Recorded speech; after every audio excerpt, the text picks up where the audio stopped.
Moments of inspiration mixed with time to network, IBJ Media Events has you covered. From industry deep dives to awards celebrating Indiana's top leaders, see what's coming up and reserve your seat at ibj.com/RSVP. This is Inside Indiana Business Radio for the afternoon of Thursday, April 23rd, 2026. I'm Alex Brown. Pennsylvania-based Communications Test Design is once again growing its presence in southern Indiana by expanding at the River Ridge Commerce Center in Charlestown. The company, which provides engineering, repair, and logistics services for the communications industry, announced today that it plans to invest $44 million to build a 400,000 square foot facility, its third building at the business park, and create 400 jobs. Construction is slated to begin in mid-2026 and take about 12 months to complete. AES Indiana made regulatory filings on Wednesday that detail how it plans to provide power to Google's proposed data center in Morgan County. The electric utility said its agreement with Google requires that the technology giant pay the full cost of powering the 390-megawatt data center project near Monrovia, as well as 3 other proposed energy projects across Indiana. AES estimates that cost to be $1.3 billion.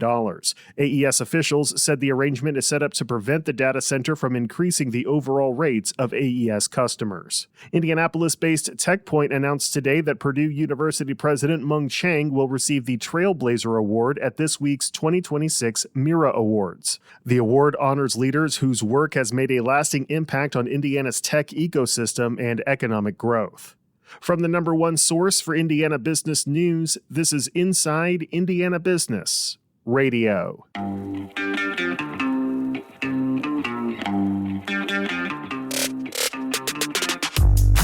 Hello and welcome to Inside Indiana Business. I'm Gary Dick, coming to you this week from Northwest Indiana, Jeffersonville, Muncie, South Bend, in downtown Evansville, Terre Haute, Fort Wayne, Richmond, from one of the state's key entrepreneurial and innovation hubs, 16 Tech. Inside Indiana Business, Indiana's business news leader. The statutorily required direct-to-employer healthcare arrangements offered by 5 Indiana nonprofit hospital systems collectively cleared a 260% of Medicare pricing maximum last year. IIB's Aubriana Herron has more. The model allows employers to establish contracts directly with healthcare providers, foregoing traditional deals with insurance companies. Indiana lawmakers required the state's nonprofit systems, Ascension St. Vincent, Community Health Network, Franciscan Health, Indiana University Health, and Parkview Health Network to offer such direct-to-employer arrangements beginning September 1st, 2025. That year's House Enrolled Act 1004 also specified that the arrangements be at or below 260% of full Medicare pricing. The benchmark is calculated by taking the sum of inpatient and outpatient facility prices, expressed as a percentage of full Medicare.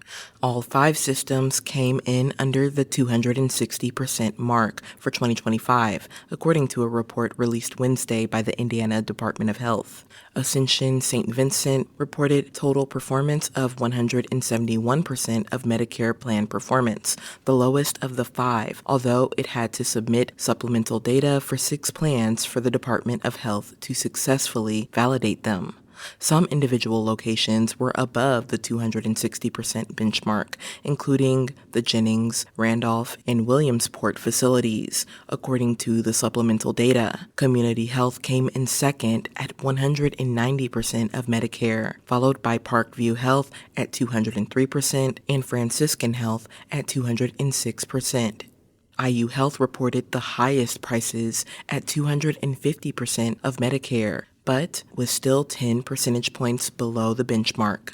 The Indiana Chamber of Commerce called the results encouraging, also backing further expansion of direct-to-employer options. Aubriana Herron, Inside Indiana Business Radio. Muncie-based First Merchants Corporation is reporting first quarter net income of $27.7 million, down from $54.9 million during the same period last year. Despite the drop, CEO Mark Hardwick called the quarter a strong start to the year, highlighted by solid adjusted earnings growth and continued strength in commercial loan production. During the first quarter, First Merchants completed its $241 million merger with Jeffersonville-based First Savings Financial Group. The quarterly results included $17 million in acquisition-related costs that the bank said primarily consisted of employee retention bonuses and severance, contract termination charges, and professional fees.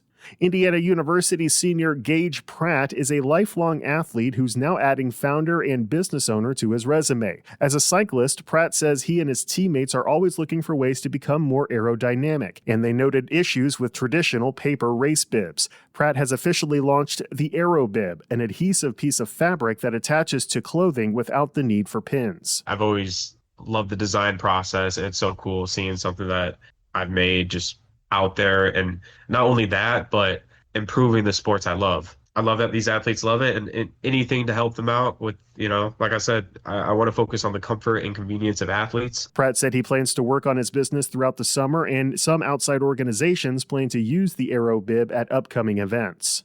Bosma Enterprises CEO Jeff Mintman is this week's guest on the Business and Beyond podcast with Gary Dick, presented by PNC, a weekly conversation with high-profile Hoosiers in business, sports and entertainment, and beyond. Available now on the IBJ Media app or your favorite podcast provider. I'm Alex Brown for Inside Indiana Business Radio on Demand.